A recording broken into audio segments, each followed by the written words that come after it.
So Martin Scorsese will be crapping himself that I'm doing video uploads on the YouTube. That's the gator, or rubber boot, that the cables travel up through. So as I was saying before I get riddle cut off, there's a Torx bolt down in here.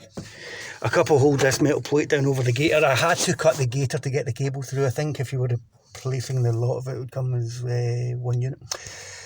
So pushed it up from below in the back of the centre console. Let's get some light in the subject and let's look at this design. Okay, so I'm trying to be a lighting guy and camera guy and all that stuff as well. Right. So then the cables feed up through the back of the gear mechanism, which pops out. It's on a couple of pins down the bottom. Can you see that? The light's terrible. There we go. There's a plastic pin there, and there's one on the other side of it. So let's have a look at this crap mechanism. I know a lot of European vehicles are using this design just now. It's all very nice and handy, but if you're wanting to build an indestructible vehicle, this would not be the way to go about it. So that's these metal pins, and that's the cables that come up from the gearbox end. That's my homemade fashioned one. So as the last video was uploading, I tried it. It seems to work okay. It doesn't seem to want to select fifth gear, but I'm sure that everything will be fine with it. Give it a little jiggle about. Again, on the back of the connector, it's a ball and cup or a ball and socket. That's just a push fit. And again, to get them off, you just pop them off with a flat bladed screwdriver. These little clips down the bottom, if I can get a screwdriver. There's a raised lip on one side of it. You can kind of push it off that way. But as I said, I think that's a terrible design. That should have been, again, a nut and a bolt. And this thing would have lasted forever. Saying that, I had an issue with it last year. And the van was sitting about 190,000 miles. So for something that lasts for 15 years at 190,000 miles, I shouldn't really be moaning about it too much.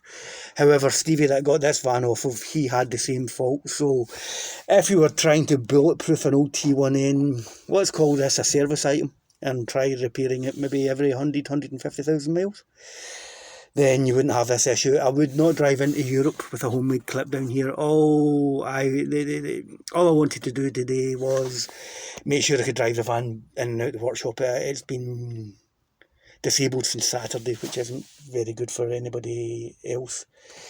I've been saying all the time, aren't I? Now this is the trim piece that sits down the bottom. As you can see, there's a little tab here that takes one Torx. Then when it goes on to the front of the what do you call it? When it goes on the front of the, I don't know, there's other hole anyway. What would you call that? If that's the centre console, the bit below the centre console. So to get them off, you have to take the passenger side. If this is America, this would be the driver's side. You take the driver's side, the passenger side off in Europe, the UK actually, because Europeans drive on the same side as Americans. And that gives you access to that screw there. And you have to pull the carpet back to get to them.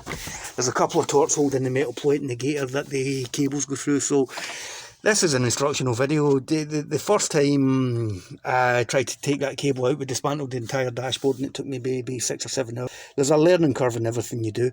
I just stuck that back in 15 or 20 minutes. It took me longer to make the little metal clip, which again I've probably moaned enough about how bad a design I think it is. So that's it.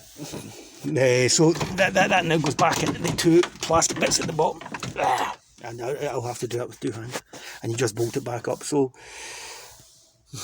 I think anybody driving one of these vans with a high mileage or an old one, you're going to encounter this problem. So I'm going to give myself a thumbs up. Not often I do that. Today I'm giving myself a thumbs up. This is a good little educational sprinter video. Right, thank you for watching to another riveting episode of me with my colour in my hands. Absolutely shocking, isn't it? Me in my messy workshop, repairing my old van to try to keep the wheels rolling and get further down the road. Bye!